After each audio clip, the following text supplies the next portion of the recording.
I went to my mountain lodge to refresh and found my son-in-law, his mistress, and his parents living there. "What are you doing here, you old parasite?" he sneered. I smiled, kicked the door open, and said something that left him completely stunned.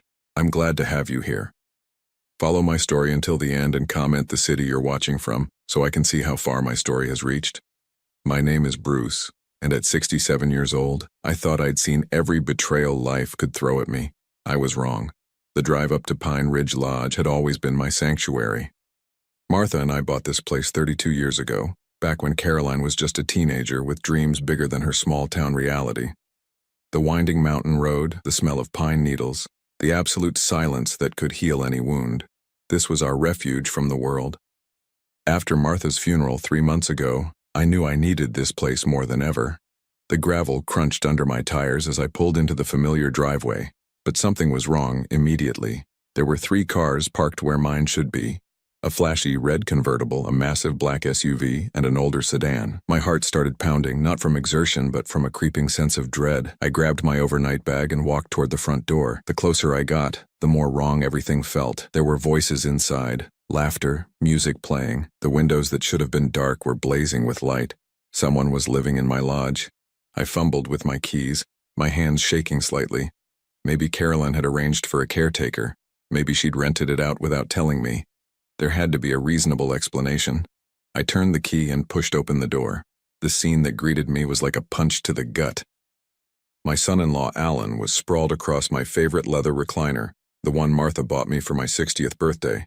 A woman I'd never seen before, young, blonde, wearing clothes that cost more than most people's monthly rent, was curled up next to him. And there, sitting at my dining table like they owned the place, were 2 older people I vaguely recognized as Alan's parents. Alan looked up when I walked in, and instead of surprise or embarrassment, his face twisted into something ugly. "What the hell are you doing here, you old parasite?" The words hit me like a physical blow. Parasite. In my own home. The woman next to him giggled, actually giggled like this was some kind of entertainment. "This is my lodge," I managed to say, my voice sounding weaker than I intended. "I came here to—" "Your lodge?" Alan interrupted, standing up and walking toward me with that swagger he'd perfected over the years. "Old man, this hasn't been yours for weeks. Caroline signed everything over to me, said it was time you stopped pretending you mattered." The room started spinning. Caroline, my Caroline, the little girl who used to beg me to take her fishing at the lake behind the lodge. The daughter who promised to take care of me when Martha got sick. Alan's mother, a sharp-faced woman with cold eyes, looked me up and down like I was something she'd scrape off her shoe. "Alan told us about you, the father who never appreciated what Caroline sacrificed for you. Selfish old fool." Sacrificed. The word came out as a whisper. "What did she sacrifice?" Alan laughed, the sound harsh and grating. "Her happiness, for starters. Do you have any idea what it's like being married to someone whose daddy never gave her the attention she deserved? All those years listening to her cry about how you loved Martha more than her."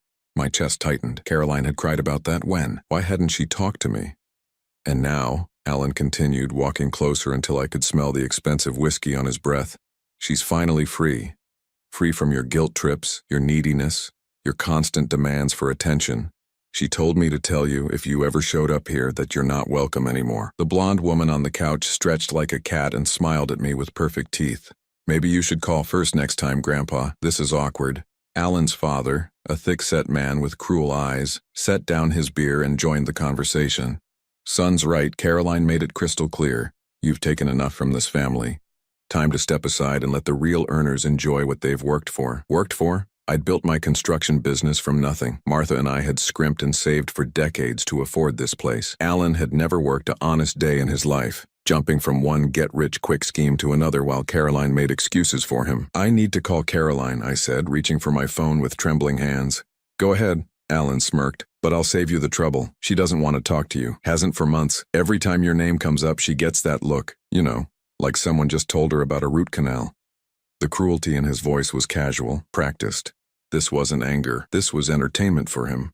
I stared at the 4 faces looking back at me. Alan's parents wore expressions of mild annoyance, like I was a door-to-door salesman who'd overstayed his welcome. The blonde looked bored, already turning her attention back to her phone.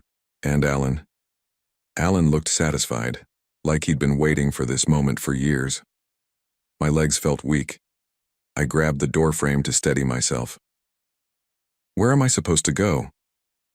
"Not our problem," Alan said, already turning away from me. Maybe try one of those senior communities. I hear they have activities. The laughter that followed me as I stumbled back to my car was the sound of my world ending. I sat behind the wheel for what felt like hours, staring at the warm lights of my own lodge, watching shadows move behind the windows. Martha's ghost seemed to sit in the passenger seat as shocked as I was. I pulled out my phone and dialed Caroline's number with shaking fingers. It went straight to voicemail. Of course it did. Her voice, sweet and professional, asked me to leave a message. What could I possibly say? How do you leave a voicemail asking your daughter why she'd thrown you away like garbage? As I drove down the mountain that night, heading toward a motel I couldn't afford, one thought kept echoing in my mind. If Caroline really believed I was such a burden, such a parasite, then she had no idea what was coming, because there was something Alan didn't know. Something Caroline didn't know, something that would change everything. Martha had been smarter than any of us realized. The Motel 6 on Route 43 wasn't where I'd planned to spend the night. The thin walls let in every sound from the highway, and the smell of industrial cleaning fluid couldn't quite mask whatever had happened in this room before me. I sat on the edge of the bed, my hands clasped in front of me, trying to make sense of what had just occurred. Caroline hadn't always been like this. I pulled out my wallet and found the photo I'd carried for 23 years, her college graduation. She was beaming, her arm around Martha, her eyes bright with possibility. That girl wouldn't have thrown her father out into the night. That girl wouldn't have called him a parasite. But when had she changed? I forced myself to think back, to trace the moment my daughter became a stranger. It started small, after she married Alan 5 years ago. Little comments that I'd brushed off as newlywed stress. Dad, you can't just drop by anymore, Alan needs his space. Or, Dad, maybe you should call before visiting, we have our own life now. I'd thought I was being understanding. When Martha got sick 2 years ago, Caroline visited less and less. Alan says hospitals depress him, she'd explained, avoiding my eyes. Even during Martha's final weeks, when I begged her to come more often, she always had an excuse. Alan had a business meeting. Alan needed her to host a dinner. Alan. The funeral was when I should have seen it clearly. Caroline stood next to Alan throughout the service, but when people approached to offer condolences, Alan did most of the talking. Caroline's taking it really hard, he'd say, his hand possessively on her back. We appreciate everyone's support during this difficult time. Like he'd lost a mother too. After the service, I'd tried to talk to Caroline alone, but Alan always appeared. Baby, you look exhausted, we should get you home. Or, Caroline doesn't need to deal with details right now, I'll handle everything. I should have fought harder. I should have demanded time alone with my daughter. But I was grieving, exhausted, and Alan made it seem like he was protecting her. What father argues with a man who claims to be shielding his daughter from pain? My phone buzzed. A text from an unknown number. Stop calling Caroline. She doesn't want to hear from you. Alan, controlling my access to my own daughter through text messages now. I tried calling Caroline again anyway. This time, after 4 rings, she answered. Dad? Her voice was flat, emotionless. Caroline, sweetheart, I need to understand what happened tonight. Alan said you gave him permission to use the lodge, but I did. 2 words, cold as winter stone. But Caroline, that's my refuge. That's where your mother and Mom's dead, Dad. The cruelty in her voice was like a slap. She's been dead for 3 months. It's time you accepted that and stopped acting like the world owes you something. I gripped the phone tighter. I'm not acting like anyone owes me anything, I just wanted to spend some quiet time at our family lodge. It's not our family lodge anymore. I signed it over to Alan. He deserves it more than you do. Deserves it, Caroline? I built that place with my own hands. Your mother and I saved for 8 years to buy that land. And what did you ever do with it? Sit around feeling sorry for yourself. Alan has plans, real plans. He's going to turn it into something profitable instead of just a place for you to wallow in self-pity. Each word was a knife. This wasn't my Caroline talking. This couldn't be. Sweetheart, what's happened to you? What has Alan told you about me? He didn't tell me anything I didn't already know. You're a burden, Dad. You always have been. Even when Mom was alive, you were just there, taking up space, demanding attention, making everything about your feelings. My heart was breaking in real time. Caroline, I love you. You're my daughter. Love? She laughed, but there was no humor in it. You loved Mom. I was just the responsibility you got stuck with. And now that she's gone, you think I'm supposed to take care of you? Well, I'm done. Alan showed me what real partnership looks like. What it means to be with someone who actually contributes something to the world. I contributed. I worked 60-hour weeks to give you everything you wanted. I paid for your college, your wedding, I helped with the down payment on your house. Money, she interrupted. That's all you ever gave me. Money and expectations. Do you know what Alan gives me? Respect? Freedom. A future that doesn't revolve around managing an aging parent's emotions. The words were like acid. I tried to speak, but my throat had closed up. I have to go, Caroline continued. Alan and I are having dinner with some investors. Real people with real ambitions. Don't call me again unless it's an emergency. And Dad? Your loneliness isn't an emergency. The line went dead. I sat in that motel room for hours, staring at the phone in my hands. Outside, trucks rumbled past on the highway, their headlights briefly illuminating the cheap curtains before disappearing into the night. Each light reminded me of all the times Caroline and I had driven this same route to the lodge when she was young, singing along to the radio, planning what we'd do when we got there. She used to love those trips. She used to love me, but Alan had poisoned that.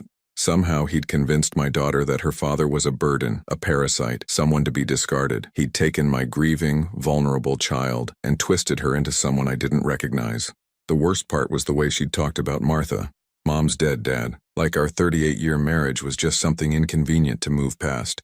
Like the love we'd shared, the life we'd built, the dreams we'd had for our daughter meant nothing. I pulled out my phone and scrolled through old text messages from Caroline. The change was gradual but clear when you looked for it. 6 months ago. Love you, Dad. Hope you're doing okay. 4 months ago.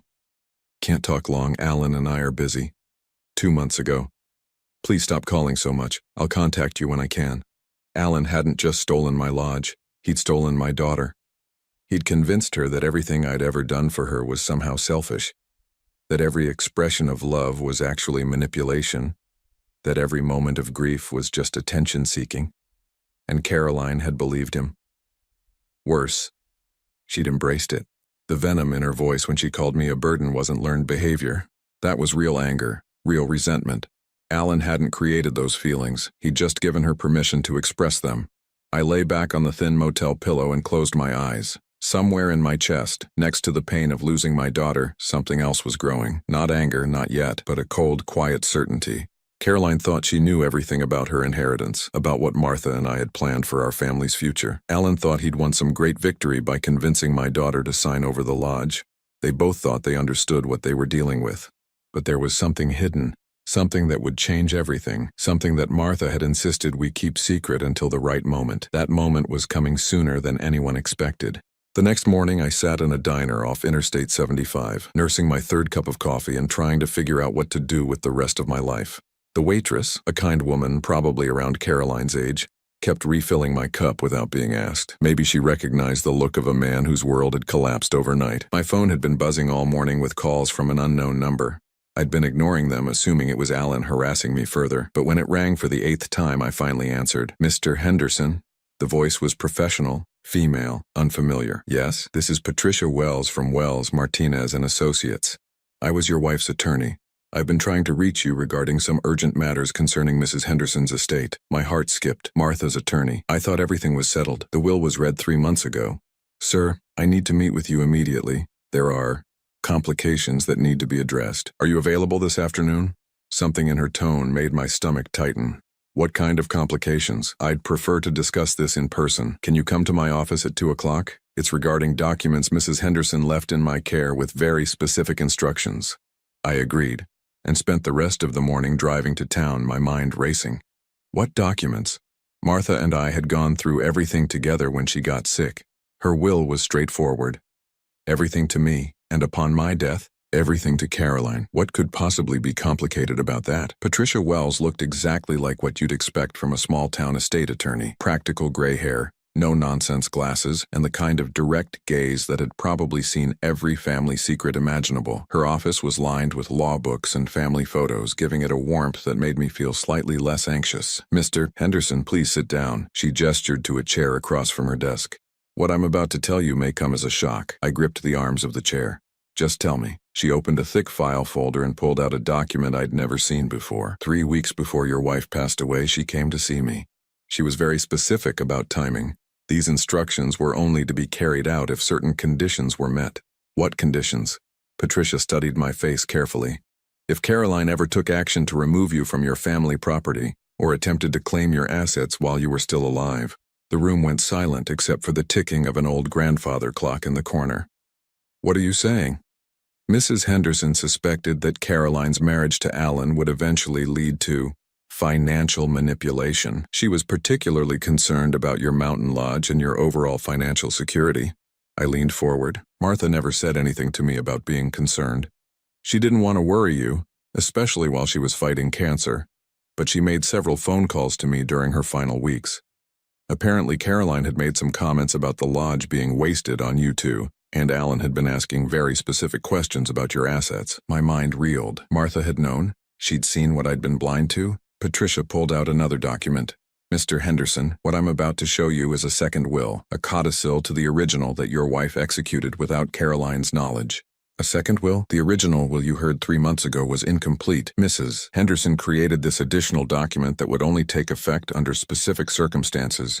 Based on what happened at your lodge yesterday, those circumstances have now been met." She handed me the papers. My hands shook as I read Martha's familiar handwriting at the bottom of each page, her signature witnessed and notarized just 2 weeks before she died. "She changed the inheritance," I whispered. "More than that. She removed Caroline entirely." The words on the page blurred as tears filled my eyes. Martha had written a detailed explanation of her decision. She'd documented conversations she'd overheard between Caroline and Alan, phone calls where they'd discussed my eventual disposal from family properties, and Alan's specific plans to manipulate Caroline into signing over assets. How did she know? Patricia's expression was grim. "Your wife was sharper than anyone gave her credit for. She recorded several conversations." "Recorded them?" "On her phone. She brought me the recordings as evidence to support this codicil. Mr. Henderson, your daughter and son-in-law were planning this while your wife was dying. They were discussing how to handle the old man problem, their words, within weeks of her funeral." I felt sick. What exactly does this new will say? "Everything. The lodge, your house, your savings, your life insurance payout, it all stays with you. Caroline receives nothing.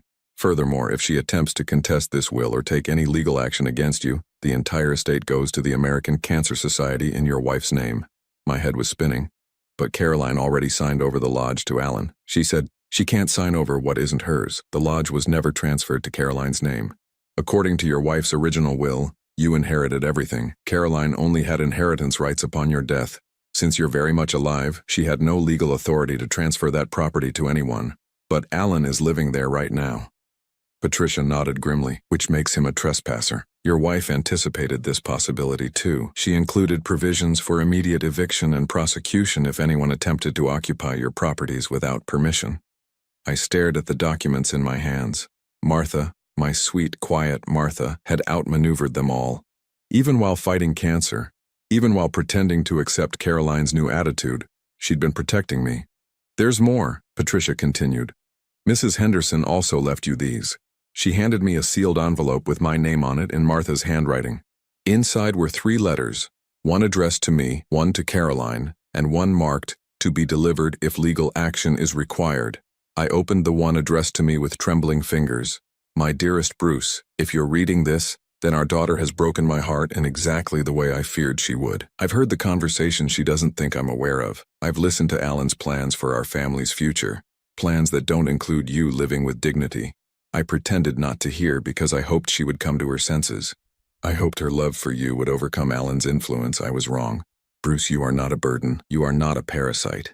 You are the man who held my hand through 38 years of marriage, who built a business from nothing, who gave our daughter every opportunity to become someone we could be proud of. The fact that she chose to become someone else is not your failure, it's hers. I've made sure you'll be protected. I've made sure she can't hurt you anymore. Don't let guilt change your mind about enforcing these provisions. She made her choice when she chose Alan over family. All my love always, Martha." Tears rolled down my cheeks as I folded the letter. Patricia waited patiently while I composed myself. "What happens now?" I asked. "Now you decide how you want to proceed. You have every legal right to remove Alan and his family from your property immediately. You also have the right to inform Caroline about her changed inheritance status." I thought about Caroline's voice on the phone last night. The coldness, the casual cruelty, the way she'd dismissed our family, our history, our love like it meant nothing. I want them out of my lodge. I can have the sheriff there within the hour. And Caroline? Patricia's expression was neutral, professional. That's your decision, Mr. Henderson. But Mrs. Henderson left specific instructions about the timing of that revelation as well. I looked at the sealed letter marked for Caroline. Whatever Martha had written to our daughter, it would destroy what little relationship we had left. But then again, based on last night's conversation, there wasn't much left to destroy. What did Martha want me to do? She wanted you to give Caroline one opportunity to do the right thing, to see if love for her father could overcome her greed. If Caroline chooses to support Alan's actions, then she gets the letter and learns about her inheritance loss. If she chooses to defend you, I shook my head. She's already made her choice. She called me a burden. She said Alan deserved the lodge more than I did. Patricia nodded slowly. Then I think your wife would say it's time Caroline learned the consequences of those choices. I stood up, feeling stronger than I had in months. Martha had given me the tools to protect myself, to reclaim my dignity, to show Caroline and Alan exactly what their cruelty had cost them. Let's go get my lodge back. Sheriff Deputy Rodriguez was a no-nonsense woman in her 40s who listened to my story without interruption. Patricia had called ahead explaining the legal situation, and the deputy had reviewed all the documentation before we made the drive up to Pine Ridge Lodge. Mr. Henderson, I want to be clear about what's going to happen, she said as we parked behind my car in the driveway. These people are trespassing on your property. They have no legal right to be here, regardless of what your daughter may have told them. I'm going to ask them to leave peacefully first, but if they refuse, I'll arrest them for criminal trespassing. Through the windows, I could see the same scene as last night. Alan lounging in my chair, the blonde woman sprawled on my couch, his parents at my dining table. They looked so comfortable, so entitled, like they'd been living here for years instead of days. Patricia carried a briefcase full of legal documents. Remember, Mr. Henderson, you don't owe them any explanations. This is your property. You have every right to remove them. The deputy knocked on the door with authority. After a moment, Alan opened it, clearly annoyed by the interruption. His expression changed rapidly when he saw the uniform. Good afternoon, sir. I'm Deputy Rodriguez. I need to speak with you about your occupancy of this property. Alan's confidence faltered slightly, but he recovered quickly. There's no problem here, officer. This property belongs to my wife's family. We have permission to be here. Sir, that's incorrect. This property belongs to Mr. Bruce Henderson, and he's asking you to leave immediately. Alan's face flushed red as he noticed me standing behind the deputy. You called the cops? You pathetic old... Sir, the deputy interrupted firmly. I need you and your companions to gather your belongings and vacate these premises immediately. This is ridiculous. Alan stepped outside, getting in my face despite the deputy's presence. Caroline signed this place over to me legally. I have paperwork. Patricia stepped forward. Mr. Allen, I'm Patricia Wells, Mrs. Henderson's attorney. Whatever paperwork you believe you have is worthless. Caroline Henderson had no legal authority to transfer this property. She never owned it. Alan's parents appeared in the doorway and his mother immediately started shouting. This is harassment. Our son has every right to be here. That woman gave him permission. The deputy held up her hand. Ma'am, please lower your voice. The law is very clear. Mr. Henderson owns this property. You're all trespassing. You have 30 minutes to pack your belongings and leave. I'm calling Caroline, Alan snarled, pulling out his phone. She'll straighten this out. You do that, I said quietly. Alan dialed, and I could hear Caroline's voice when she answered. Baby, what's wrong? Your father showed up with cops and some lawyer claiming we don't have the right to be at the lodge. Tell them you signed it over to me. There was a pause, then Caroline's voice got sharp. Put him on the phone. Alan held out his phone to me with a smug expression. She wants to talk to you. I took the phone. Hello, Caroline. Dad, what the hell do you think you're doing? I told you last night that Alan has every right to that property. Actually, sweetheart, he doesn't, and neither do you. What are you talking about? I inherited everything when Mom died. No, Caroline, you inherited nothing. I inherited everything, and upon my death you would have inherited from me. But things have changed. The silence on the other end stretched so long I thought she'd hung up. Finally, her voice came back, smaller now. What do you mean, things have changed? Patricia gestured for the phone. I handed it to her. Ms. Henderson, this is Patricia Wells, your mother's attorney. I need to inform you that your mother executed a codicil to her will 3 weeks before her death. Due to your actions regarding your father and his property, you have been removed from all inheritance considerations. Another long silence. Then Caroline's voice panicked now. That's impossible. You read Mom's will. I was the only heir.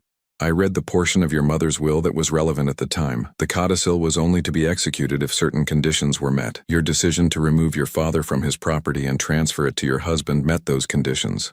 You can't do this. This is my inheritance. My mother would never— Your mother specifically anticipated this situation, Ms. Henderson. She left a letter explaining her decision. Would you like me to read it to you now, or would you prefer to receive it in writing? I could hear Caroline starting to cry through the phone. Dad, please, you can't let them do this. I'm your daughter. Patricia handed the phone back to me. Caroline's sobs were heartbreaking, but I forced myself to remember her voice last night when she called me a burden, when she said Alan deserved the lodge more than I did. Caroline, you made your choice when you decided Alan's comfort was more important than your father's dignity. I didn't mean it, I was just angry. Dad, please, you have to understand. Alan convinced me that you were trying to control my life, that you'd never let me be independent as long as you had money to hold over me. The admission hung in the air. She'd been manipulated, just as Martha suspected, but she'd also chosen to believe the manipulation because it was easier than standing up to her husband. Alan had been listening to half the conversation, and his face was getting redder by the minute. Give me that phone! He snatched it away from me. Caroline, don't let them intimidate you. We'll fight this. We'll contest the will. Mr. Allen, Patricia interrupted. I should inform you that any attempt to contest this will result in the entire estate being donated to charity. Your wife would receive nothing and you would be responsible for all legal fees. Alan's mouth opened and closed like a fish out of water. Through the phone, I could hear Caroline screaming at him. You told me this was foolproof. You said we'd never have to worry about money again. You promised me. Alan hung up on her. The deputy checked her watch. You folks have 25 minutes left to pack up and leave. This isn't over, Alan snarled at me. Caroline won't let you get away with this. She'll come to her senses. I looked at this man who had poisoned my daughter against me, who had convinced her to throw away our relationship for money that was never hers to claim. Alan, Caroline just learned that her inheritance is gone forever because of what you convinced her to do. How do you think she's feeling about your advice right now? As if summoned by my words, Alan's phone started ringing. Caroline's name flashed on the screen. Alan stared at it for a moment, then declined the call. It immediately started ringing again. The blonde woman finally spoke up from inside the lodge. Baby, maybe we should just go. This is getting weird. Alan's mother pointed an accusing finger at me. You've destroyed this family. That poor girl is going to lose everything because of your selfishness. Ma'am, the deputy said firmly, you need to start packing. Now. As Alan's family scrambled to gather their belongings, I walked through my lodge for the first time in months. They'd made themselves completely at home. Alan's clothes in my bedroom closet, the blonde's makeup scattered across Martha's vanity, dirty dishes piled in the sink, beer bottles on every surface. But it was still my lodge, still the place Martha and I had built our dreams, still the sanctuary we'd created together. Alan emerged from the bedroom carrying 2 suitcases, his swagger completely gone. He stopped in front of me, his voice low and bitter. You think you've won something here, old man? Caroline will never forgive you for this. You've lost your daughter forever. I met his eyes steadily. I lost my daughter the day she chose you over her family. At least now I know the truth. His phone rang again. Caroline. He looked at the screen, then at me, then back at the screen. Finally, he turned the phone off completely. 20 minutes, the deputy announced. As I watched Alan's family load their cars with belongings they'd assumed would be permanent fixtures in their new life, I felt something I hadn't experienced in months. Not happiness exactly, but a deep sense of rightness.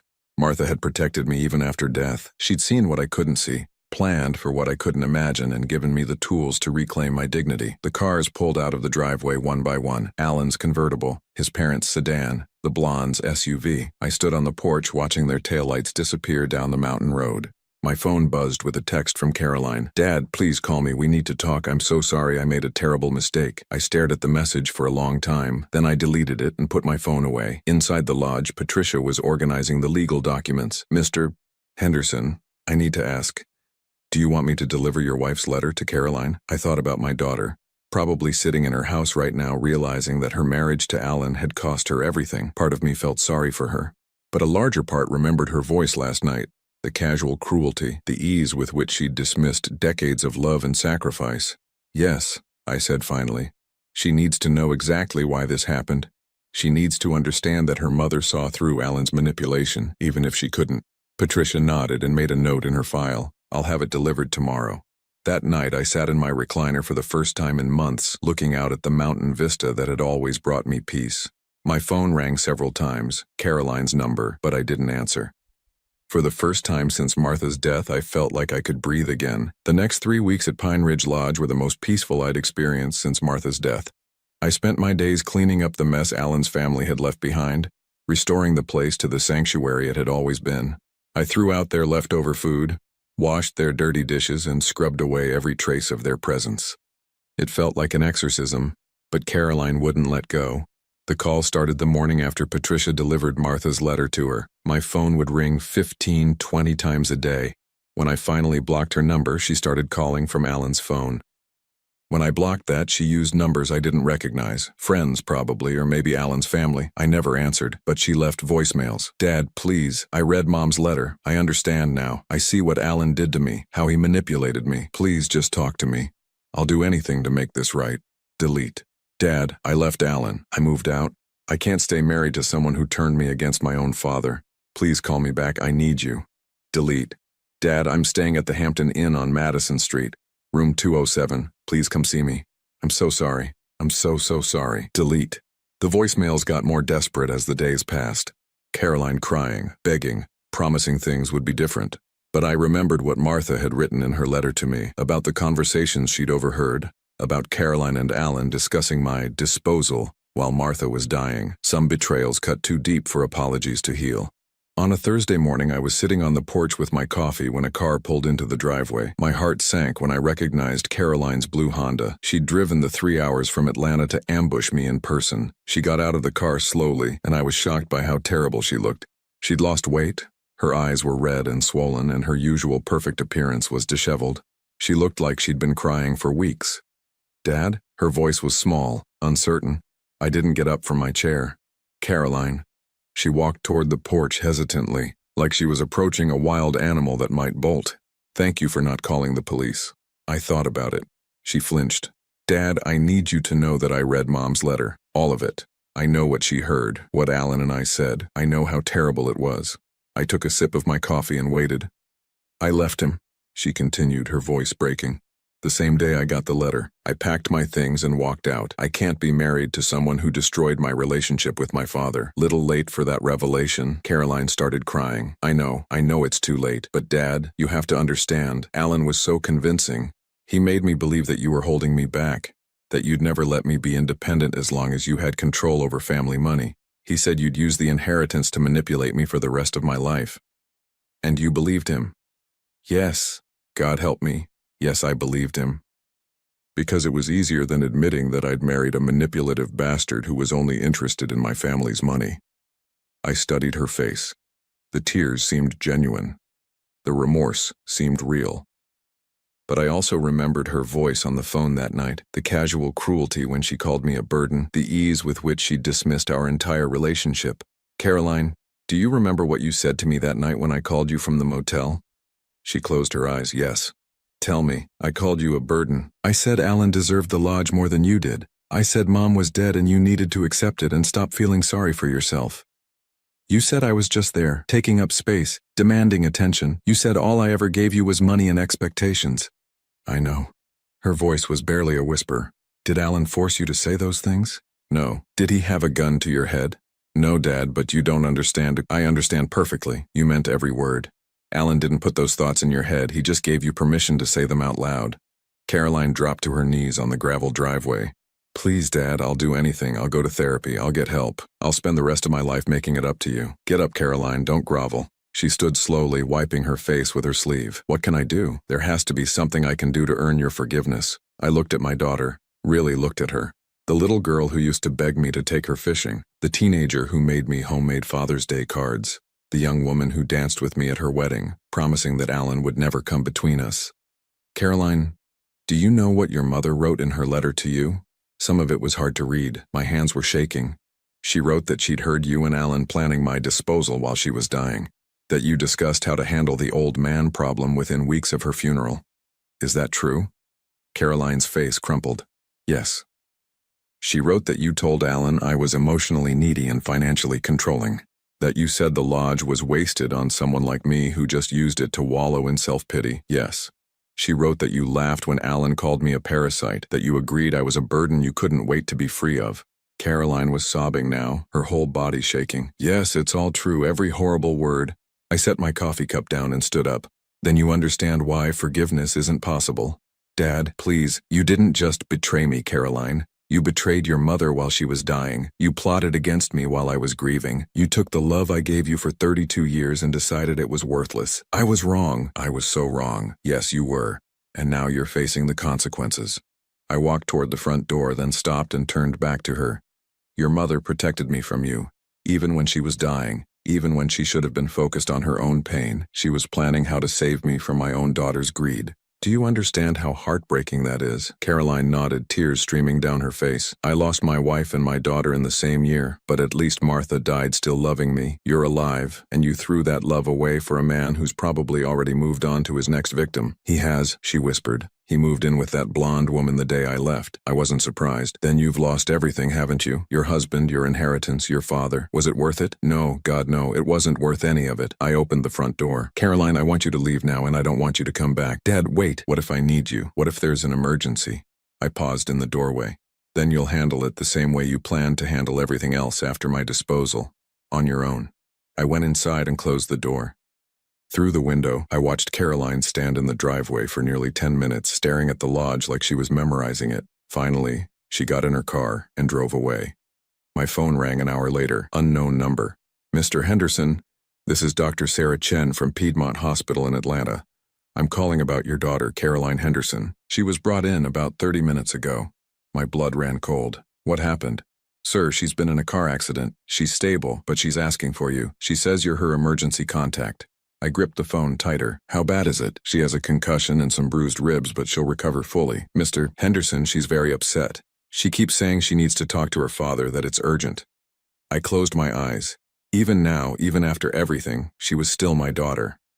Doctor, could you give her a message for me? Of course. Tell her that her father hopes she recovers quickly, but that she needs to find someone else to be her emergency contact. Tell her that her father forgives her. But that forgiveness doesn't mean reconciliation. There was a pause. Sir, are you sure you don't want to? I'm sure. Thank you for calling. I hung up and walked out onto the porch. The sun was setting over the mountains, painting the sky in shades of gold and purple that Martha had always loved. For the first time since her funeral, I felt truly at peace. Caroline would recover from her accident, just like she'd eventually recover from the loss of Alan and the inheritance. She was young enough to start over, to build a new life, to maybe even find someone who would love her for herself instead of her family's money, but she would do it without me. Some bridges, once burned, can never be rebuilt. I had learned to choose my own peace over my daughter's redemption, and for the first time in months that felt like the right choice. 6 months have passed since Caroline's accident, and I haven't heard from her since. I imagine she's somewhere starting over, hopefully wiser about the men she trusts and the choices she makes. I hope she's learned that family isn't something you can trade away for temporary comfort or financial gain. But whether she has or not isn't my concern anymore. The lodge has become exactly what Martha and I always dreamed it would be, a place of peace, reflection, and genuine human connection, but not in the way we originally imagined. It started with my neighbor, Jim Patterson, whose wife passed away from the same cancer that took Martha. He'd been driving past the lodge for weeks, clearly struggling with his grief. Until one day, I invited him in for coffee. We sat on the porch for hours, sharing stories about our wives, our losses, our fears about growing old alone. You know what the hardest part is? Jim said that first afternoon. Everyone expects you to move on after a few months. Like 35 years of marriage is something you can just get over. I nodded, understanding completely. People mean well, but they don't realize that moving forward doesn't mean forgetting. That conversation led to another and another. Soon, Jim was stopping by twice a week. Then his brother-in-law Tom started joining us, another widower who'd been adrift since losing his wife of 41 years. Before I knew it, I had a regular Thursday afternoon gathering of men who understood what it meant to lose the person who'd defined their world. The group grew organically. Frank, whose daughter moved across the country and rarely calls. Robert, whose son turned out to be a gambling addict who stole from his parents before disappearing. David, whose children fought over his wife's jewelry before the funeral was even over. All of us men who'd given everything to our families only to discover that love doesn't always flow both ways. We called ourselves the Thursday Boys, even though most of us were in our 60s and 70s. Every week we'd gather on my porch, drink coffee or beer depending on the season, and talk about things we couldn't discuss with anyone else. The loneliness, the betrayal, the strange relief that came with accepting that some relationships were better ended than endured. My daughter calls every few months, Frank shared one autumn afternoon, always when she needs something.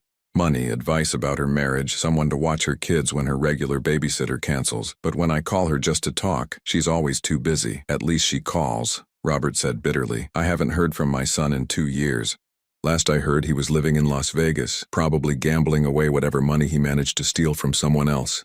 I found myself becoming something I'd never expected, a counselor, a confidant, a safe harbor for men who'd been cast aside by the children they'd spent their lives loving and supporting. The thing is, I told them one day, we keep expecting them to be the people we raised, but somewhere along the way they became someone else, and we have to decide whether to keep grieving the children we thought we had, or accept the adults they actually became.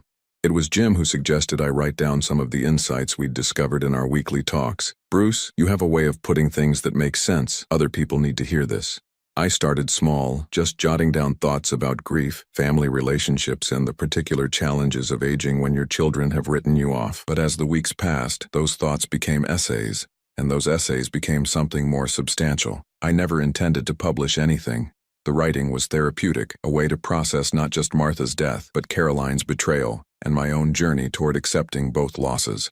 But Tom, who'd worked in publishing before retirement, read some of my pages and insisted I had something important to say. Bruce, there are thousands of men out there dealing with exactly what you've dealt with. Adult children who see their parents as burdens, who've been convinced by spouses that family obligations are optional, who treat love like a transaction. These men need to know they're not alone. 6 months after Caroline's accident, my book, After the Nest: Finding Peace When Your Children Choose to Leave You Behind, was published by a small press that specialized in books for older adults. I never expected it to reach more than a few hundred readers. I was wrong. The book touched a nerve I hadn't realized existed. Letters poured in from men and women across the country, parents who'd been cut off by children, grandparents denied access to grandchildren, elderly people whose families saw them as inconveniences rather than legacies. One letter particularly moved me. Dear Mr. Henderson, I read your book and cried for 3 days. My son moved across the country and rarely contacts me except when he needs money. My daughter-in-law has made it clear that I'm not welcome in their home because I stress her out. I've been feeling like a failure as a parent, wondering what I did wrong. Your book helped me understand that I didn't fail. I raised children who chose to become ungrateful adults. Thank you for helping me see that their choices don't define my worth. The book led to speaking engagements at senior centers, grief counseling groups, and family therapy conferences. I found myself traveling more than I had in years, sharing my story and listening to others share theirs. The pain was universal, the surprise that children could be so casually cruel, the guilt that maybe we'd somehow failed as parents, the slow acceptance that some people are simply takers, regardless of how much love they've received. Martha would have been proud, I think. She always said I had wisdom I didn't give myself credit for. She always believed I could help people if I just found the right platform.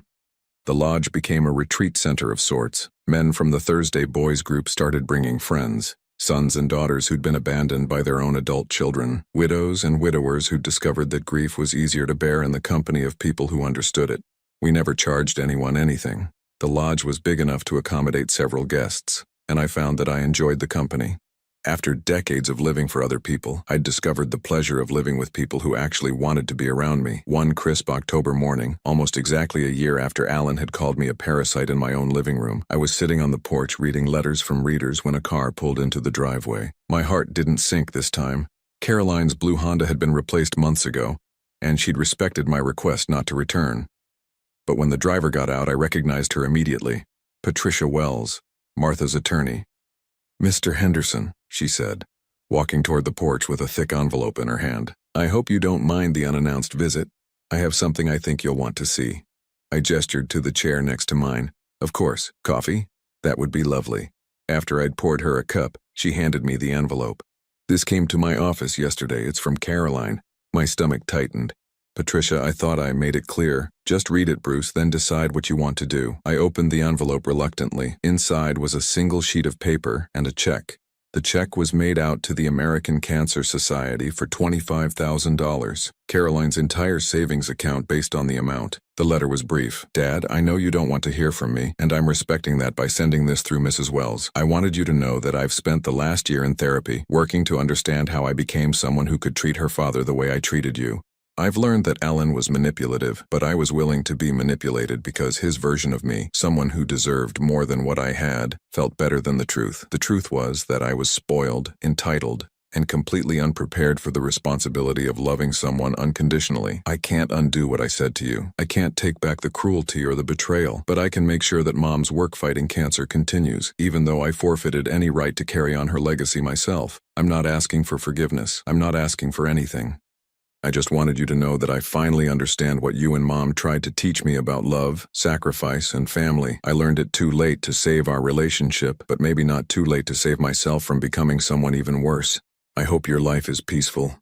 I hope you found happiness that doesn't depend on ungrateful children. You deserve so much better than the daughter I became. Caroline P.S. I read your book.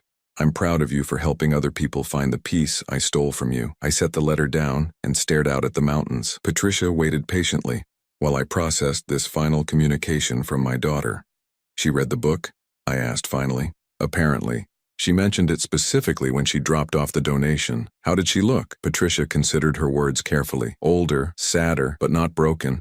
She seems to be building something new, even if it's not the life she thought she wanted. I folded the letter and put it back in the envelope. What am I supposed to do with this? Nothing if you don't want to. She made it very clear that she expects no response. She just wanted you to know that she's learned from her mistakes, even if that learning came too late to matter.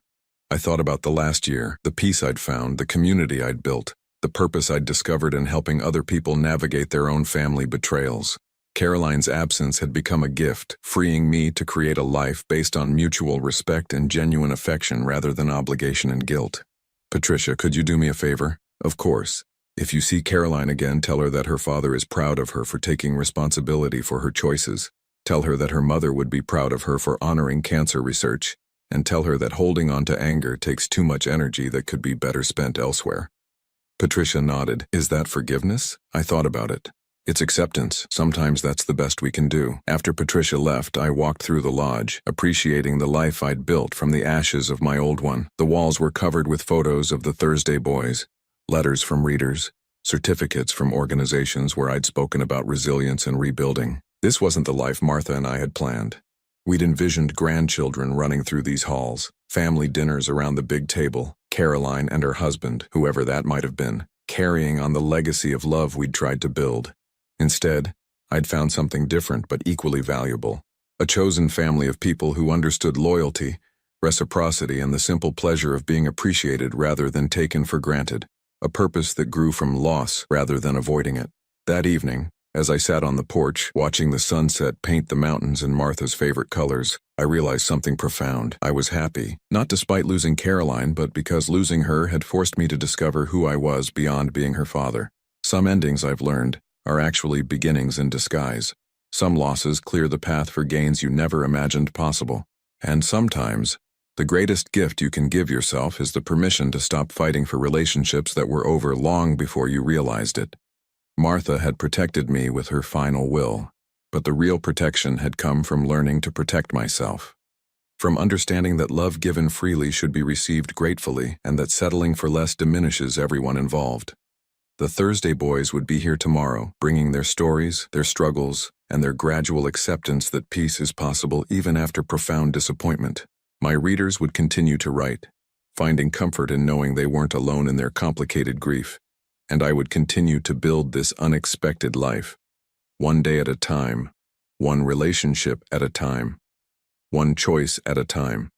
At 68 years old, I'd finally learned the difference between being needed and being wanted, the difference between family that binds and family that supports, the difference between holding on and letting go. It had taken losing everything to gain myself. But sitting here in the gathering darkness, surrounded by the quiet contentment of a life lived on my own terms, I wouldn't trade the lesson for anything, not even the daughter I'd once believed I couldn't live without.